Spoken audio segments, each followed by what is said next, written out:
Shalom Bapak Ibu yang dikasihi Tuhan. Mari pagi hari ini kita bersama-sama memasuki hadirat Tuhan, merasakan sungguh Allah kita Allah yang ajaib, Allah yang sangat-sangat baik, Allah yang begitu mengasihi kita. Karena kemurahan-kemurahannya selalu ada di dalam hidup kita. Kita tahu ketika kita tidak bisa melangkah, ketika kita tidak tahu kemana kita mau berjalan, tapi percaya, datanglah kepada Dia, hanya Dia jawaban kita. Kita mau katakan lebih lagi, kita sujud di altarnya.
namamu, terus memuji dan memuliakan Engkau Tuhan.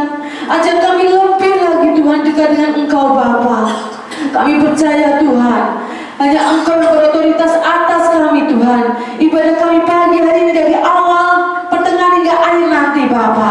Kami mau serahkan semua ke dalam tangan kasih-Mu, karena Engkau Tuhan Allah yang mempunyai segalanya di dalam kehidupan ini Bapa. Kami serahkan hanya di dalam nama Tuhan Yesus Kristus. Haleluya. Amin. Bapak Ibu yang dikasih Tuhan, sukacita kita masih penuh. Amin. Amin. Kita akan terus bersukacita untuk Tuhan kita, karena kita tahu kita dipilih Dia lebih dari pemenang. Kita mengatakan lebih dari pemenang.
melekat erat dengan Dia, dengan pokok anggur kita, supaya kita lebih lagi bersama dengan Dia.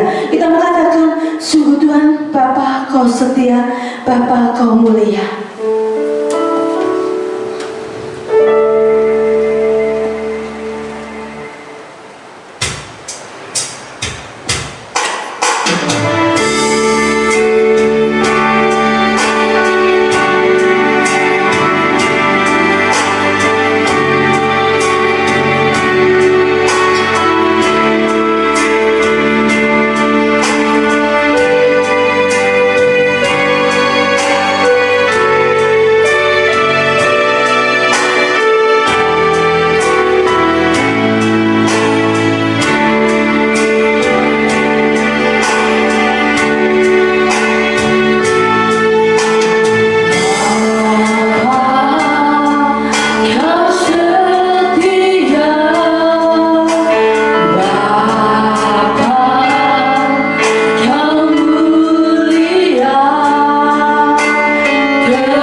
Engkau memberkati hamba-Mu Tuhan, memberikan hikmat-Mu di dalam hidupnya Bapa. Pada hamba-Mu Bapak Rudianto Chandra Tuhan yang akan memberitakan firman untuk kami Bapa. Biar Tuhan Engkau senantiasa memberkati dia Tuhan di dalam segala hal. Kami percaya Tuhan, biarpun dimanapun dia berada, Engkau Tuhan yang akan menggandengnya, Engkau Tuhan yang akan selalu bersamanya dan memberitakan kebenaran tentang firman-Mu. Buka hati kami Bapa, buka Tuhan, buka hidup kami untuk lebih lagi Tuhan, untuk mengenal Engkau lebih lagi Bapa. Kami serahkan Tuhan, bila firman yang ditabur oleh hamba-Mu itu Tuhan boleh menjadi rema bagi kami semuanya. Kami serahkan Tuhan ke dalam hadirat-Mu, hanya di dalam nama Tuhan Yesus Kristus. Haleluya, amin. Shalom Bapak Ibu dan Saudara sekalian yang dikasihi dan mengasihi Tuhan Yesus Kristus. Kembali pada minggu pada pagi hari ini tanggal 16 Agustus kita berkumpul bersama memuji dan memuliakan Tuhan, dan kita mau diperlengkapi oleh firman kebenarannya bagi diri setiap kita sehingga kita menjadi umat yang layak bagi Dia. Bapak Ibu dan Saudara sekalian, hari-hari ini mendekati hari kemerdekaan. Besok pagi tepatnya bangsa Indonesia memperingati hari kemerdekaannya.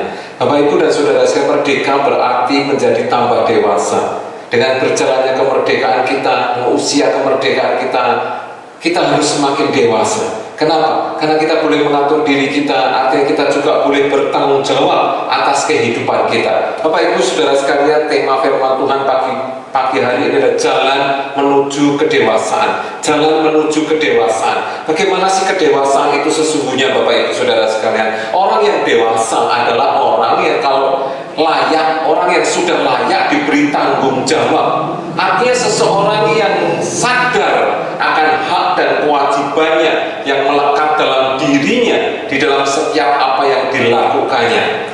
Dan orang yang tidak dewasa, orang yang ada dalam kepincangan, artinya orang yang tidak bisa mencapai keseimbangan antara hak dan kewajiban.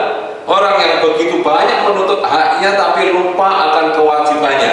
Ini dikategorikan orang yang tidak dewasa. Saudara, kalau lihat PowerPoint saya ini, saudara bisa melihat orang yang dewasa adalah orang yang selalu mengucap syukur, orang yang selalu menerima, bersyukur selalu. Tapi orang yang tidak dewasa digambarkan orang yang selalu memprotes, saudara. Orang yang dewasa itu kalau misalnya dia keluar rumah dan ingin mengendarai motor menuju satu tujuan, entah itu di kantor atau di rumah temannya, dengan sadar dia akan mengenakan helm, dia akan sadar akan menyiapkan segala surat-surat kelengkapan jalan, dengan sadar dia akan pakai masker, dan dengan sadar pula dia akan mengendarinya dengan baik, dengan tenang, tidak mabuk.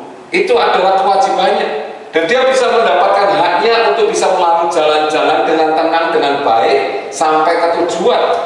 Kalau misalnya ada pemeriksaan dari yang bertugas, polisi lalu lintas misalnya, dia nggak perlu khawatir, dia nggak perlu cemas, karena semua kewajibannya sudah dipenuhi, maka haknya dia akan diperbolehkan kembali melewati jalan-jalan untuk sampai kepada tujuannya. Namun Bapak Ibu dan Saudara sekalian, kita perlu sadar bahwa tidak semua orang sadar, tidak semua orang sadar untuk menjadi dewasa. Orang-orang sekeliling kita, ada orang-orang yang tidak sadar untuk menjadi dewasa, atau tidak mau menjadi dewasa, atau sengaja untuk tidak dewasa. Dan itu bisa mengakibatkan satu hal yang tidak kita ingini, di mana hak dan kewajiban kita tidak seimbang. Kita sudah melakukan kewajiban kita, mungkin kita dirampas hak kita dipojokkan, kita dihina, dirampok, disalahpahami dan sebagainya. Oleh karena itu, kita perlu meningkatkan kedewasaan kita.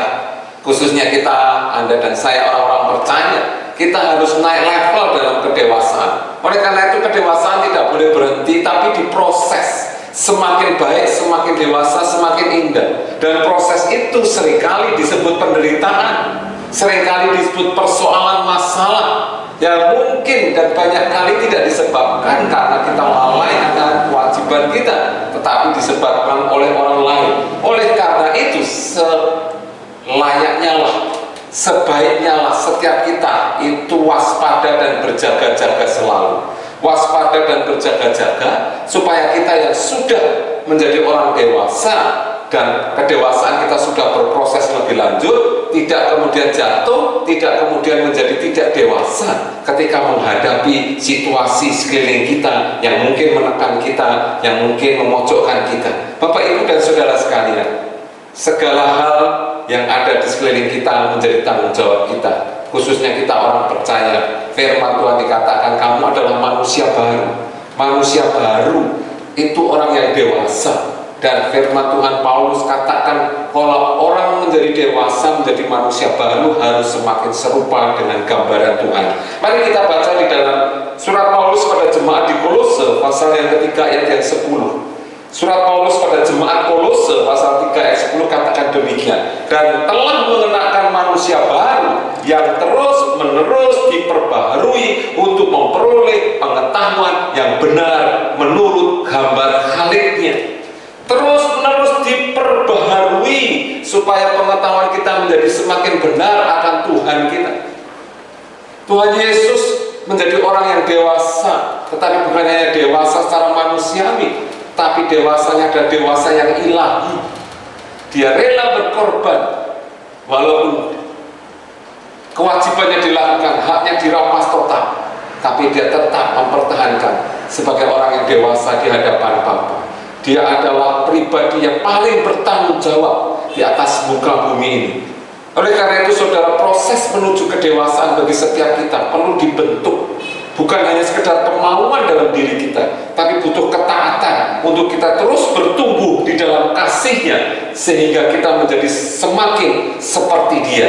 Menjadi semakin seperti Dia berarti kita bukan hanya menuruti kehendak kita, rancangan kita saja, tapi kehendak Tuhan. Tuhan yang berkuasa, Tuhan yang bertindak atas setiap diri kita. Kita yang merencanakan. Dan bagi setiap kita, orang yang dewasa di dalam iman, pasti perencanaan kita baik. Tetapi perencanaan kita yang baik harus semakin lebih baik apabila menurut kehendak dan kuasanya dalam hidup kita. Dan Tuhan ingin setiap kita semakin hari semakin sempurna. Maka seringkali kita diizinkan untuk mengalami masalah, mengalami godaan, mengalami tekanan, mengalami penderitaan. Dan semua itu adalah proses menuju perubahan yang semakin kekal di dalam hidup kita. Iblis mungkin merencanakan sesuatu yang jahat di dalam hidup kita. Tetapi ingatlah, walaupun Tuhan izinkan itu terjadi dalam diri kita, tapi Tuhan bisa gunakan hal-hal yang buruk itu untuk mendatangkan kebaikan bagi setiap diri kita. Amin, Bapak Ibu. Iblis merencanakan pasti untuk kehancuran, tetapi lewat penderitaan yang Tuhan izinkan, yang awalnya dimulai oleh si iblis itu, Allah akan bisa mengubahnya menjadi satu kebaikan. Kebaikan itu proses kedewasaan yang lebih lagi dalam diri kita. Kita bertumbuh lebih lagi menjadi orang yang berkenan di hadapannya. Dan tanpa badai, tanpa persoalan, rasanya susah setiap kita manusia untuk bertumbuh menuju kedewasaan seperti yang dikehendaki Tuhan. Oleh karena itu, pagi hari ini mari kita baca firman Tuhan ini yang saya ambil dari 1 Petrus 5 ayat 8 sampai dengan 11. 1 Petrus 5 ayat 8 sampai dengan 11. Begini bunyi firman Tuhan. Sadarlah dan berjaga-jagalah. Lawanmu si iblis berjalan keliling sama seperti singa yang mengaum-aum dan mencari orang yang dapat ditelannya. Lawanlah dia dengan iman yang teguh, sebab kamu tahu bahwa semua saudaramu di seluruh dunia menanggung penderitaan yang sama. Dan Allah sumber segala kasih karunia yang telah memanggil kamu dalam Kristus kepada kemuliaan yang kekal akan melengkapi, meneguhkan, menguatkan, dan mengokohkan kamu sesudah kamu menderita seketika lamanya. Ialah yang mempunyai kuasa sampai selama-lamanya. Amin. Bapak, Ibu, dan saudara sekalian, ini adalah kesaksian hidup Petrus sendiri sebagai salah satu dari 12 murid Tuhan Yesus. Ya, Tuhan izinkan Petrus mengalami satu proses-proses yang boleh dikatakan prosesnya jatuh bangun. Dan seringkali dia mengalami teguran-teguran oleh Tuhan sendiri. Dan dia seringkali menyadari mengalami cobaan-cobaan. Bahkan setelah Yesus bangkit dari kematian, sebelum naik ke surga, dia pun mengalami cobaan yang muncul dari kedagingannya, dari egoisnya. Dan kita pastinya tahu bahwa itu diinisiasi dari si jahat. Tetapi Petrus tetap merespon dengan baik. Petrus tidak salah jalan. Petrus tidak mengikuti si jahat. tetapi tetap ada di jalan Tuhan. Itu menjadi satu bukti bahwa pertolongan Tuhan tidak pernah terlambat. Ketika masih ada niat baik dalam hidup kita, maka Tuhan cepat ambil tanggung jawab itu, mengambil kita kembali.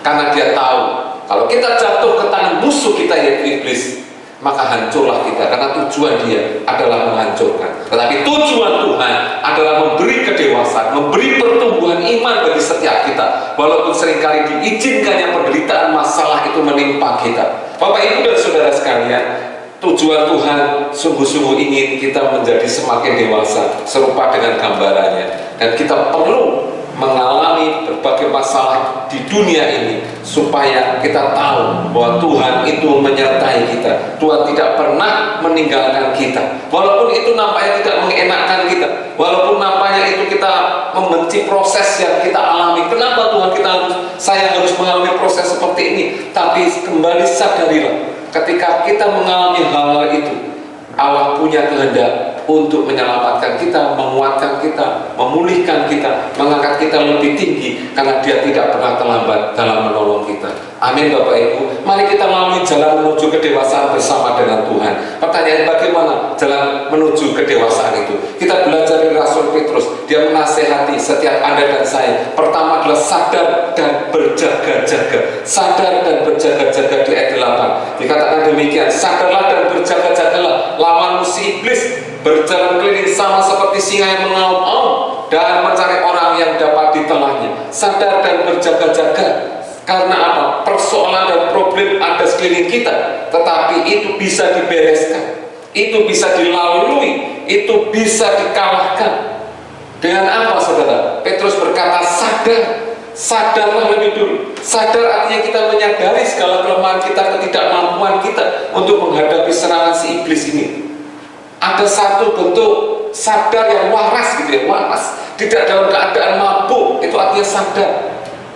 Tidak dalam keadaan mabuk atau waras, artinya kita tahu bahwa kita ini masih terdiri darah dan daging, masih ada bekas manusia lama di dalam diri kita. Dan dengan sadar kita harus selalu senantiasa mematikan kedagingan kita.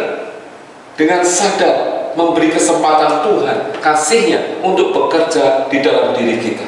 Haleluya. Ini adalah satu kesadaran, ya, kesadaran yang harus menguasai diri kita. Kalau kita nggak sadar, kita lupa akan semua kasih-Nya, lupa akan semua mujizat-Nya, lupa akan semua perbuatannya. Kita menjadi tidak sadar. Kalau kita tidak sadar, maka kita pun akan jatuh dengan kecerobohan. Artinya tidak berjaga-jaga. Lawan dari berjaga-jaga yang dikatakan Petrus tadi, masuk dalam kecerobohan dan akhirnya bisa jatuh ke dalam dosa dan jauh dari persekutuan. Berjaga-jaga juga diartikan senantiasa menjaga persekutuan dengan saudara-saudara kita seiman, saling menjaga satu dengan yang lain. Bapak Ibu Saudara sekalian, diilustrasikan seperti ini. Singa itu kalau mau memangsa kerbau atau banteng, saudara, kalau saudara lihat di tayangan televisi gitu ya, itu pasti akan mengincar, menunggu saatnya ada satu kerbau atau satu banteng yang mulai menjauh dari kawanannya. Ketika masih terus bersama-sama, pasti singa tidak berani mendekat atau mulai menerkam, karena dia sendiri pasti hancur karena serbukan dari banteng-banteng lain. Namun ketika ada satu banteng yang mulai menyimpang, mulai menjauh dari komunitas dan gerombolan dari banteng ini, disitulah saat singa mulai mengintai. Semakin jauh semakin diintai, dan begitu saatnya tepat dan cukup jauh dari jangkauan teman-teman, dengan pelan-pelan, dengan tanpa suara, langsung dia terkam, langsung dimakan, mati, langsung dibawa pergi. Haleluya. Ini namanya sadar dan berjaga-jaga, saudara. Mampu menahan diri atas segala keadaan yang menimpa kita, khususnya penderitaan, khususnya masalah, khususnya persoalan yang ada di sekeliling kita. Bapak Ibu dan Saudara sekalian, ini penting bagi setiap kita. Kita perlu berdoa terus bagi bangsa Indonesia ini, supaya pemerintah sadar dan terus berjaga-jaga, dan seluruh rakyat Indonesia juga sadar dan berjaga-jaga. Ada banyak serangan, ada banyak gangguan stabilitas terhadap kondisi Indonesia ini, perpolitikan Indonesia ini. Belum lagi korupsi yang masih terus berjalan, masih terus dalam pemberantasan yang belum berhenti saat ini. Dan sebentar lagi Indonesia akan mengalami pesta demokrasi juga di bulan Desember. Mari kita terus sadar dan berjaga-jaga, berdoa selalu, minta hadiratnya turun bagi setiap kita. Yang kedua, bagaimana jalan menuju kedewasaan. Petrus menasihatkan memakai senjata iman. Ayat yang ke-9 dikatakan, lawanlah dia dengan iman yang teguh, sebab kamu tahu bahwa semua saudaramu di seluruh dunia menanggung penderitaan yang sama. Harus melawan. Lawan, kata dari melawan adalah menyerah. Kenapa harus menyerah? Karena kita nggak punya senjata, kita tidak punya andalan. Tetapi firman Tuhan berkata kita harus melawan karena kita punya senjata, dan senjata itu adalah iman. Iman yang teguh, iman yang diberikan bagi setiap kita, iman yang bermula dari kematian dan kebangkitan Tuhan Yesus yang menyelamatkan ini. Iman percaya bahwa Yesus ketika bangkit memulihkan Anda dan saya dan menyiapkan tempat di kekekalan di surga, supaya setiap kita yang berpulang akan mendapatkan rumah di sisi Bapa di alam kekekalan sana. Bapak, Ibu dan saudara sekalian, ketika kita melawan, pastikan Yakobus berkata, maka iblis akan lari menjauhi kita. Tapi kalau kita diam saja, dia akan menerkam seperti singa. Tapi kalau saudara perhatikan film tentang singa yang menerkam banteng itu, ketika satu banteng ini sadar ada yang mengintainya dan dia lari kembali ke gerombolan persekutuan banteng ini, maka singa mulai menjauh. Singa tidak berani lagi. Haleluya. Ini yang perlu kita pegang, yaitu senjata, yaitu iman yang teguh. Kita sadar ya, dengan iman itu seperti perisai yang menangkis semua panah-panah dari si jahat itu. Mari Bapak, Ibu dan saudara sekalian, apapun yang kita alami, penderitaan, persoalan, jangan lupa kenakan terus perisai iman di depan kita, dan itu akan menjadi senjata yang ampuh bagi setiap orang percaya, sehingga kita tidak kehilangan pengharapan kita tidak menjadi putus asa karena tidak ada andalannya. Andalan kita adalah iman yang Tuhan beri bagi kita. Iman akan kebangkitan Tuhan. Iman yang akan memberi pengharapan bahwa ada masa depan yang disediakan bagi Anda dan saya. Haleluya. Yang ketiga, bagaimana jalan menuju kedewasaan, mengingat panggilan dalam kemuliaan. Ini sangat penting saudara, mengingat panggilan dalam kemuliaan. Ayat 10 dan 11 saya akan bacakan kembali. Dan Allah sumber segala kasih karunia telah memanggil kamu dalam Kristus kepada kemuliaannya yang kekal, akan memperlengkapi, meneguhkan, menguatkan, dan mengokohkan kamu sesudah kamu menderita seketika lamanya. Ialah yang mempunyai kuasa sampai selama-lamanya. Haleluya. Tujuan dari Tuhan mengizinkan penderitaan sekali lagi adalah untuk apa? Untuk memperlengkapi, meneguhkan, menguatkan, dan mengokohkan orang percaya, yaitu Anda dan saya. Ini adalah tujuan yang mulia. Seorang bapak tidak mungkin membiarkan mendisiplin anaknya tanpa dibekali dengan satu keyakinan bahwa anaknya sanggup menerima pendisiplinan itu. Demikian juga ketika Tuhan memberi kesulitan, penderitaan, masalah, Dia akan mempersiapkan semuanya agar kita bisa menanggungnya dengan baik. Kenapa? Karena semuanya disiapkan untuk kemuliaan bagi setiap kita. Dikatakan apa yang disiapkan Tuhan, bahwa semua penderitaan itu akan menyempurnakan. Dari kata-kata isu, yaitu supaya kita mampu menyelesaikan apa yang masih kurang, yaitu menyempurnakan. Kita berhasil dengan sempurna. Kata lagi, kita harus menerima peneguhan dari Tuhan. Tuhan akan meneguhkan, steriso, yaitu mengarahkan kita kepada tujuan yang jelas, tujuan tertentu, yaitu kita menjadi semakin serupa dengan gambarnya. Steriso, meneguhkan kita. Dan yang ketiga adalah stenoo, yaitu menguatkan kita. Ya, kita sanggup menghadapi masalah dan penderitaan, memperkuat dalam kuasa dan pengetahuan rohani kita. Dia perkuat semuanya itu sehingga kita sanggup. Dan terakhir ada temelio, yaitu menetapkan, menunjuk pada peletakan dasar dan fondasi yang kuat di dalam diri setiap orang percaya. Bapak, Ibu, dan saudara sekalian, mari kita bersemangat. Karena apapun yang kita alami, Tuhan beserta dengan kita. Tuhan sudah menyiapkan serangkaian kekuatan-kekuatan, alat-alat, senjata-senjata, supaya kita mampu memenuhi tujuan Tuhan di dalam proses pendewasaan ini, menjadi serupa dengan Dia. Karena Dia mau meletakkan fondasi yang indah di dalam hidup kita. Bapak Ibu Saudara sekalian, bagaimana cara menuju pendewasaan? Yaitu kita senantiasa sadar dan berjaga-jaga. Yang kedua, memakai senjata iman dan mengingat panggilan dalam kemuliaannya. 4 hal tadi adalah panggilan menuju kemuliaannya. Kita ingin dimuliakan atas segala usaha-usaha kita, perlawanan kita, dorongan kita, motivasi kita, semangat kita, passion kita, menjadi semakin seperti Tuhan, menjadi semakin seperti Kristus. Terima kasih Tuhan Yesus buat firman-Mu pada pagi hari ini. Biar kami memperoleh kekuatan dari firman-Mu ini dan tetap teguh menjadi orang-orang percaya di dalam proses jalan menuju kedewasaan ini Tuhan. Pendewasaan kami ada di tangan-tangan-Mu dan Tuhan tidak pernah membiarkan kami sendirian. Tangan-Mu terus menopang dan kami percaya Tuhan punya tujuan yang indah bagi setiap kita, setiap orang-orang percaya. Terima kasih Tuhan Yesus buat firman-Mu pagi hari ini. Kami sambut firman-Mu di dalam satu nama, di dalam nama Tuhan Yesus Kristus. Haleluya. Amin. Bapak Ibu dan Saudara sekalian, mari kita terus tundukkan kepala kita dan terus kita berdoa kepada Tuhan. Kiranya Tuhan terus bekerja dalam kehidupan kita yang mendatangkan kebaikan demi kebaikan dalam hidup kita. Mari terus berdoa bagi pemerintah kita, bagi presiden, wakil presiden dan segenap jajaran para menteri pemerintah pusat sampai ke daerah. Biarkan Tuhan terus memberi hikmat marifat bagi setiap mereka untuk menjalankan roda pemerintahan di bumi Indonesia ini yang semakin dewasa, yang semakin kuat di dalam Engkau. Terima kasih Tuhan Yesus, Engkau sungguh baik dan amat baik bagi kami semua. Berikan hikmat marifat-Mu, berikan kekuatan para anggota DPR juga dalam nota keuangan yang disampaikan kemarin. Biar tidak ada gejolak apapun, kami percaya tuntunan Tuhan, hikmat Tuhan turun atas para pemimpin negara kami. Ini doa dan kerinduan kami Tuhan.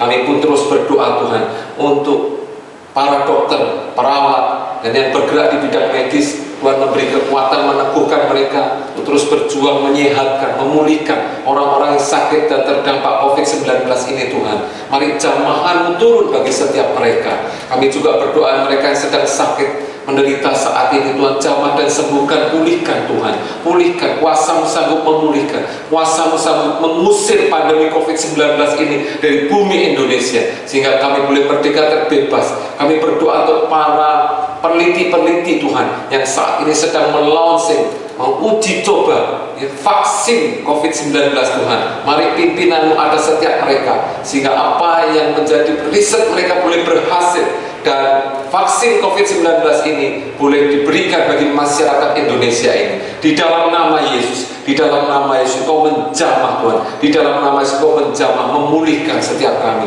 Kami berdoa untuk jemaat UGBTK Ungalian, Tuhan jamah setiap kami semua, Tuhan jamah pekerjaan kami, Tuhan jamah profesi kami, Tuhan jamah studi kami, Tuhan jamah yang sedang sakit juga Tuhan pulihkan dan kuatkan kembali di dalam nama-Mu Tuhan.